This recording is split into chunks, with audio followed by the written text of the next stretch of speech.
విద్యార్జన అద్య ఆరంభ. సో ఈ క్లాస్లో మనము ప్రాక్టికల్ ఇంప్లిమెంటేషన్ ఆఫ్ వేరియబుల్స్ చూద్దాం. ఓకే, సో ఫస్ట్ మనము బైట్ అనే వేరియబుల్ డేటా టైప్ అనుకున్నాం. ఓకే, సో ఎట్లా డిక్లేర్ చేయాలి? సింపుల్గా వేరియబుల్ ఈక్వల్స్ టు వాల్యూ అంటే సరిపోదు. ఏం చేయాలి? మనము టైప్ మెన్షన్ చేయాలి. Byte variable equals to value. Okay, దీన్ని ప్రింట్ చేస్తున్నాను. సేమ్ సిస్ అవుట్ కొట్టాలి. వేరియబుల్ నేను ఇక్కడ ఇచ్చి ఈ క్లాస్ని కంపైల్ చేస్తున్నా. ఓకే, డేటా టైప్స్ అనే క్లాస్ని కంపైల్ చేస్తా. No problem. నవ్వు రన్ చేస్తా. రన్ చేసినప్పుడు 10 వచ్చింది. ఓకే, బాగానే ఉన్నది. మనం ఏమనుకున్నాం? -128 టు +127 దీని రేంజ్ అనుకున్నాం. ఓకే, ఇప్పుడు నేను ప్రూవ్ చేస్తాను. నేను 127ని స్టోర్ చేస్తాను దాని లోపల. కంపైల్ చేస్తాను, నో ప్రాబ్లం. రన్ చేసినప్పుడు కూడా నో ప్రాబ్లం. నేను ఇప్పుడు 128ని స్టోర్ చేద్దామని నేను ట్రై చేస్తున్నా. కంపైల్ చేస్తా. ఏమైనా ప్రాబ్లం వచ్చిందో చూస్తా. లాస్లీ కన్వర్జన్ ఫ్రమ్ ఇంట్ టు బైట్ అని అంటుంది. అంటే ఏంది ఇక్కడ? 128 సరిపోదు, ఎందుకంటే దీని రేంజ్ ఎక్కడి నుంచి ఎక్కడి వరకు ఉంది? Only -128 to +127. ఎందుకు? ఎంఎస్బిని మనం సైన్ కోసం యూజ్ చేసిన మిగతా 7 బిట్స్ని మనము ఏమంటారు నంబర్ని రిప్రజెంట్ చేసుకోవడానికి కోసం యూజ్ చేసినాము, రైట్? కాబట్టి ఇప్పుడు మనము ఓన్లీ 127 వరకే మనం స్టోర్ చేసుకోవచ్చు. అదే -128 మనం స్టోర్ చేసుకోవచ్చు, నో ప్రాబ్లం. -128ని మనం స్టోర్ చేసుకోవచ్చు. నేను కంపైల్ చేస్తున్నా, దెన్ రన్ చేస్తా, నో ప్రాబ్లం. అదే నేను -129 స్టోర్ చేస్తా, అప్పుడు వస్తుంది. కంపైల్ చేస్తున్నా, కంపైల్ చేసేటప్పుడు ఎర్రర్ వస్తుంది, కాదు అంటుంది. సో అర్థమైంది కదా మీకు పైన నుంచి ఐడియా? సో ఎంఎస్బిని మనం రిజర్వ్ చేసుకొని మిగతా ఎన్నైతే బిట్స్ మిగిలినాయో దాన్ని మాత్రము మనము ఆ నంబర్ని రిప్రజెంట్ చేయడం కోసం యూజ్ చేస్తాము. అట్లనే ఇంటికి, అట్లనే షార్ట్కి, అట్లనే లాంగ్కి. ఓకే, రేంజెస్ అన్ని డిఫరెంట్ ఉంటాయి అని అన్నాను. ఓకే, షార్ట్ ఏంది? షార్ట్ రేంజ్ ఏంది? SH ఈక్వల్స్ టు షార్ట్కి అరౌండ్ 2^15 రేంజ్ వేసుకోండి. ఓకే, అది కంప్యూట్ చేసుకొని వేసుకోండి. సో నేను ఏదో ర్యాండమ్ వాల్యూస్ ఇస్తున్నా. ఓకే, తీసుకుంటుంది, షార్ట్ పనిచేస్తుంది ఈ వాల్యూకి. ఓకే, అట్లనే same goes with int, same goes with long. ఇక్కడ అండర్స్టాండ్ చేసుకోవాల్సిన థింగ్ ఏంటంటే byte, short, int and long auto conversion అయిపోతుంది ఇక్కడ. అంటే సపోజ్ మీరు ఇప్పుడు ఇంట్ ఇచ్చారు, int sum where 2 equals to where ఇచ్చారు. ఓకే, ఇనిషియల్గా బైట్ అనేది 8 బిట్స్, కానీ ఈ వేర్ అనే దాన్ని మనము వేర్ 2కి అసైన్ చేస్తున్నాం, అవునా? అసైన్ చేసినప్పుడు వేర్ 2ని ప్రింట్ చేస్తాం. ఓకే, వేర్ 2ని ప్రింట్ చేస్తే నాకు ఇక్కడ ఆటోమేటిక్ కన్వర్ట్ అయిపోతుంది. బైట్ నుంచి ఇంట్కి ఆటోమేటిక్ కన్వర్ట్ అయిపోతుంది, no problem. Byte to int automatic convert అయిపోతుంది. అంటే నేను ఏమంటున్నా, ఎట్లా వస్తుంది ఈ range? Byte is less than short, short is less than int, int is less then long, అంతే కదా? ఎస్. సో మనము బైట్లో రాసింది ఆటోమేటిక్గా షార్ట్లకు కన్వర్ట్ అవుతుంది, ఇంట్లకు కాస్ట్ అవుతుంది, లేకపోతే లాంగ్లకు కాస్ట్ అయిపోతుంది. షార్ట్లో రాసింది ఆటోమేటిక్ ఇంట్లో అవుతుంది, లాంగ్లో అవుతుంది. ఇంట్లో రాసింది ఆటోమేటిక్గా లాంగ్లకి ఆటో టైప్ కాస్ట్ అవుతుంది. Auto type cast. Okay, auto type cast అవుతుంది. అర్థమైంది కదా? అంటే స్మాలర్ రేంజ్ నుంచి లార్జర్ రేంజ్కి పోతున్నప్పుడు ఆటోమేటిక్గా టైప్ కాస్ట్ అయిపోతాయి. ఇక్కడ అదే చేసిన నేను. ఇది వేర్ అనేది బైట్, అవునా? టైప్ బైట్, కాకపోతే ఇక్కడ ఇంటికి వచ్చింది. అదే రివర్స్ నాట్ పాసిబుల్. ఇంటిని తీసుకుపోయి బైట్లో నేను స్టోర్ చేస్తాను అంటే అది కాదు, ఎందుకంటే ఇంట్ అనేది 32 బిట్స్.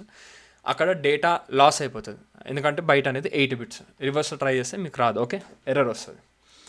నెక్స్ట్ ఫ్లోట్ని ఎట్లా మనం రాసుకుంటాం? ఫ్లోట్ మార్క్స్ ఈక్వల్స్ టు 98.2 ఇట్లా రాసుకుంటాం, రైట్? అండ్ ఇక్కడ ఇంపార్టెంట్గా మనం ఏం చేయాలంటే ఇది రాసినాక ఎఫ్ అనేది పెట్టాలి. ఓకే, మీరు ఐదర్ ఎఫ్ అనేది పెట్టాలి, లేదు అంటే ఇక్కడ ఫ్లోట్ అని ఇట్లా టైప్ కాస్ట్ చేసుకోవాలి. ఓకే, సో సింపుల్గా అయితే ఇట్లా F1 పెట్టేసుకోండి, అయిపోతుంది. ఓకే, అదే డబుల్ కావాలంటే double marks 2 equals to 99.9 D అని పెట్టాలి. ఓకే, ఎందుకంటే ఇది డబుల్ కాబట్టి. ఇక్కడ నేను F1 పెట్టినా నో ప్రాబ్లం, ఎందుకంటే స్మాలర్ రేంజ్ ఇది, లార్జర్ రేంజ్లకి ఆటో టైప్ కాస్ట్ అయిపోతుంది. అదే నేను ఇక్కడ డి పెడతా, ప్రాబ్లం వస్తుంది. ఎందుకంటే లార్జర్ రేంజ్ది స్మాలర్ రేంజ్లకి టైప్ కాస్ట్ కాదు. ఇక్కడ ఏమంటాం, type miss match, cannot convert from double to float. అదే ఫ్లోట్ టు డబుల్ అవుతుంది. ఓకే, ఆటో కన్వర్జన్ అట్లా పనిచేస్తుంది. క్లియర్? ఏం డౌట్స్ అయితే లేవు కదా దీంట్లో. అండ్ నౌ క్యారెక్టర్ గురించి. క్యారెక్టర్ ఎట్లా డిక్లేర్ చేసుకోవాలి? ఇగో ఇట్లా డిక్లేర్ చేయాలి. ఓకే, క్యారెక్టర్ సింగిల్ కోట్స్ ఇవ్వాలి, ఒకటి క్యారెక్టర్ ఇవ్వాలి. ఓకే, ఎందుకంటే ఒక్కొక్క దానికి ఒక్కొక్క వాల్యూ ఉంటుంది. ఇప్పుడు నేను దీన్ని సిహెచ్ అని ప్రింట్ చేస్తే నాకు ఏ ప్రింట్ అవుతుంది? కంపైల్ చేయాలి. ఫస్ట్ కంపైల్ చేసి రన్ చేస్తా, ఇక్కడ టర్మినేట్ చేయాలి. ఓకే, కంపైలేషన్, దెన్ రన్ చేస్తా. రన్ చేసినప్పుడు ఏ వచ్చింది. Very nice, no problem. ఇప్పుడు క్యారెక్టర్ని కూడా మనం ఇంట్లకి, ఇంట్ అనే కాదు బైట్లకి మనం కాస్ట్ చేసుకోవచ్చు. ట్రై చేద్దాం. Byte C equals to CH అని రాస్తా. ఓకే, బైట్లకు కాదు, మేబీ షార్ట్లకు అవుతుందేమో. ఓకే, షార్ట్లకు కూడా కాదు, ఇంట్లోకి ట్రై చేస్తా. ఎస్, ఇంటికి అవుతుంది. ఓకే, కంపైల్ చేస్తా. 97 వస్తుంది. 97 వచ్చింది. ఎందుకు? ఇది ఆటోమేటిక్ కన్వర్జన్ సపోర్ట్ చేస్తుంది క్యార్ నుంచి ఇంటికి. ఓకే, క్యార్ నుంచి ఇంటికి అంటే ఇదొక 32, ఇదొక 8 బిట్స్ ఉంటుంది. ఓకే, 8 బిట్స్ని మరి షార్ట్లకు ఎందుకు గాలే, మన ఏమంటారు ఇంకా బయట్లకు ఎందుకు కాలేదంటే సింపుల్, ఇంట్లోకే ఎందుకు అయిందంటే ఇంట్ సపోర్ట్స్ 32 బిట్స్ కదా. సో సైన్డ్ బిట్స్లో కొన్ని దాని మ్యాగ్నిట్యూడ్ 32 బిట్స్ ఉంటుంది. సో ఈ క్యారెక్టర్స్ ఈవెన్ దో 8 బిట్స్ అయినప్పటికీ it auto converts to integer 32 bits. Okay, without any problem. So ఇది ఇంటర్నల్ టైప్ కాస్టింగ్. ఓకేనా, టైప్ ఆటో కాస్ట్ అయిపోయినాయి. ఇంకో దాంట్లో టైప్ని మనమే కన్వర్ట్ చేసుకోవచ్చు. ఓకే, దాన్ని మనమే కన్వర్ట్ చేసుకోవచ్చు, అది కూడా చూద్దాము తర్వాత వీడియోస్లో. ఇప్పుడైతే డేటా టైప్స్లో ఇవైతే డేటా టైప్స్ మనకున్నాయి. అండ్ ఆటో కాస్టింగ్ కూడా ఎట్లా సపోర్ట్ చేస్తుందో చూసినాము. దెన్ ఇది కాకుండా నాన్ ప్రిమిటివ్ డేటా టైప్స్లో స్ట్రింగ్ అనే దాని గురించి జస్ట్ ఒక ఇది ఇస్తాను నేను. స్ట్రింగ్ని క్రియేట్ చేసుకోవాలి. ఎట్లా క్రియేట్ చేసుకోవాలి స్ట్రింగ్ని?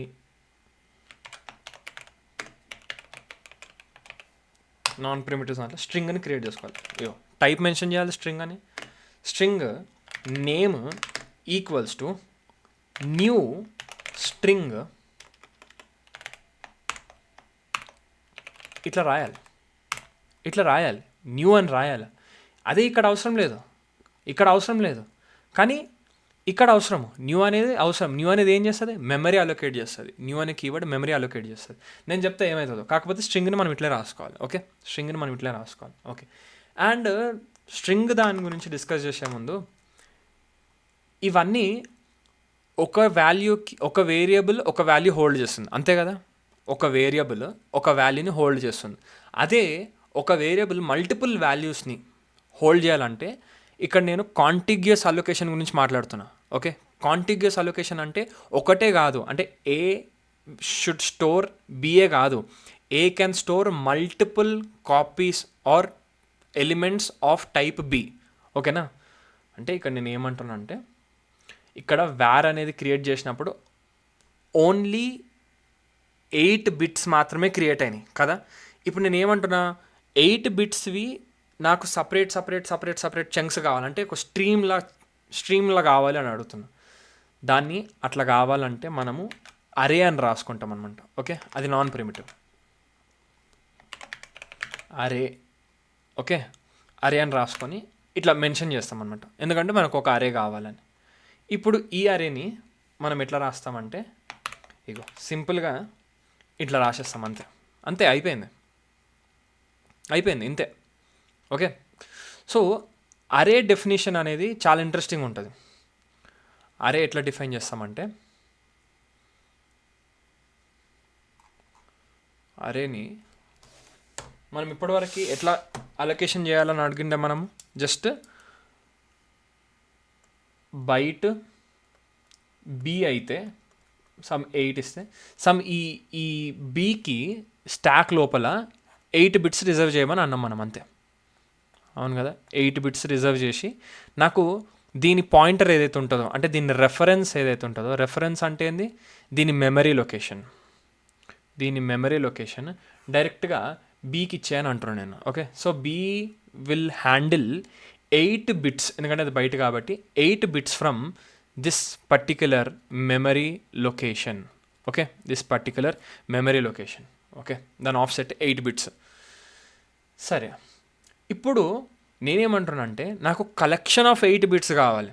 ఓకేనా, ఒక 8 బిట్ కాదు, నాకు కలెక్షన్ కావాలి. ఆ కలెక్షన్ ఎట్లా క్రియేట్ చేసుకోవాలంటే బైట్ ఇట్లా రాయాలి.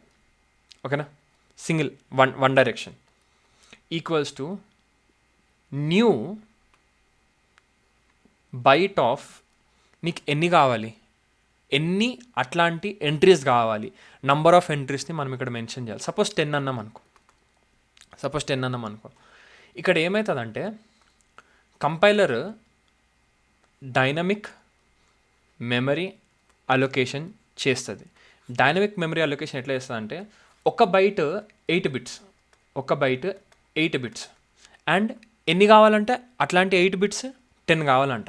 అంటే మొత్తం 80 బిట్స్ని రిజర్వ్ చేసి పెడుతుంది. 80 బిట్స్ని రిజర్వ్ చేసి పెడుతుంది. ఓకే, 80 బిట్స్ని రిజర్వ్ చేసి పెడుతుంది. ఎక్కడ?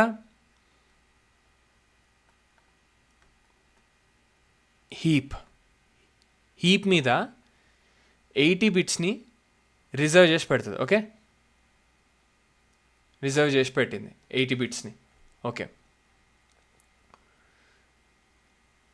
తర్వాత ఇది వన్ డైరెక్షనల్ కాబట్టి ఇక్కడ మనం ఒకటే డైరెక్షన్ అని చెప్తాం. ఓకే, ఆ తర్వాత బైట్ ఓకే డిఎంఏ చేసింది, 80 బిట్స్ చేసింది. నౌ ఇప్పుడు ఈ రెఫరెన్స్ ఏదైతే ఉంటుందో ఈ reference will start to point to location. ఇక్కడ 80 బిట్స్ రిజర్వ్డ్ అయిపోతాయి. ఓకే, 80 బిట్స్ రిజర్వ్డ్ అయిపోతాయి. 80 బిట్స్ రిజర్వ్ అయిపోయాక మెమరీ లొకేషన్ వస్తుంది, ఈ memory location. Now B will store this memory location and మనం ఎప్పుడైతే యాక్సెస్ చేస్తామో it will be responsible for traversing or handling all the 80 bits after this memory location. ఓకేనా, అంటే 80 బిట్స్కి అది రెస్పాన్సిబిలిటీ తీసుకుంటుంది, ఎందుకంటే దాని మెమరీ మ్యాగ్నిట్యూడ్ అంతా. ఓకే, దాని మెమరీ మ్యాగ్నిట్యూడ్ అంతా. ఇది ఎందుకు మనకి ఏం అవసరం అరే అనే కాన్సెప్ట్ దేనికంటే మల్టిపుల్ వాల్యూస్ స్టోర్ చేసుకోవడానికి. ఓకే, మల్టిపుల్ వాల్యూస్ అంటే ఒక గ్రూప్ స్టోర్ చేసుకోవడానికి. అరే ఎందుకు అంటే టు స్టోర్ ఏ కలెక్షన్. అవునా, to store a collection of similar data types. అందుకని చెప్పేసి మనకి ఇక్కడ జావాలా కానీ ఎనీ లో లెవెల్ ప్రోగ్రామింగ్లా arrays are contiguous of same, అంటే హోమోజీనియస్ డేటా టైప్స్ అంటాం. హోమోజీనియస్ అంటే ఏంది? సేమ్ డేటా టైప్ ఉండాలి. అవునా, సేమ్ డేటా టైప్ ఉండాలి. సేమ్ డేటా టైప్వే మనము మల్టిపుల్ బ్లాక్స్ చేసుకుంటాం. ప్రతి 8 బిట్స్కి ఒక కట్ ఉంటుంది అన్నమాట. ఓకే, అర్థమైంది కదా. ఇది అరేస్ మనం ఇట్లా క్రియేట్ చేస్తాం. ఇక్కడ ఎట్లా క్రియేట్ చేసినాము, ఇదే ఇక్కడ డైరెక్ట్గా అసైన్ చేసేసినాం మనం వాల్యూని. అదే డైరెక్ట్ అసైన్ కాకుండా మనము జస్ట్ రిజర్వ్ చేసి పెట్టాలి అంటే న్యూ బైట్ ఆఫ్, ఎన్ని రిజర్వ్ చేయాలనుకుంటున్నాం? 5. ఓకేనా, 5 రిజర్వ్ చేయాలనుకుంటున్నాం. 8 బిట్స్. 8 బిట్స్ అంటే ఎంత అవుతుంది? 40 అవుతుంది, అంతే కదా. సో 8 బిట్స్ ఇట్లా ఒక 8 బిట్స్, ఇగో ఇక్కడ ఒక 8 బిట్స్, ఇక్కడ ఒక 8 బిట్స్, ఇట్లా 8 మొత్తం 40 బిట్స్ మనకి రిజర్వ్ అవుతాయి. ఓకేనా, అండ్ ఇంకా ఇంట్ క్రియేట్ చేసుకుంటారా, ఫ్లోట్ క్రియేట్ చేసుకుంటారా, డబుల్ క్రియేట్ చేసుకుంటారా, దేనికంటే దాన్ని చేసుకోండి. కాకపోతే టైప్ అనేది కంపల్సరీ అండ్ న్యూ అనేది కంపల్సరీ, నాన్ ప్రిమిటివ్ చేసుకోవాలంటే. ఓకే, సో ఈ క్లాస్లో అయితే ఇంతే అర్థమైందని అనుకుంటున్నా. మిగతావి నెక్స్ట్ క్లాస్లో డిస్కస్ చేస్తాను. Thank you for watching.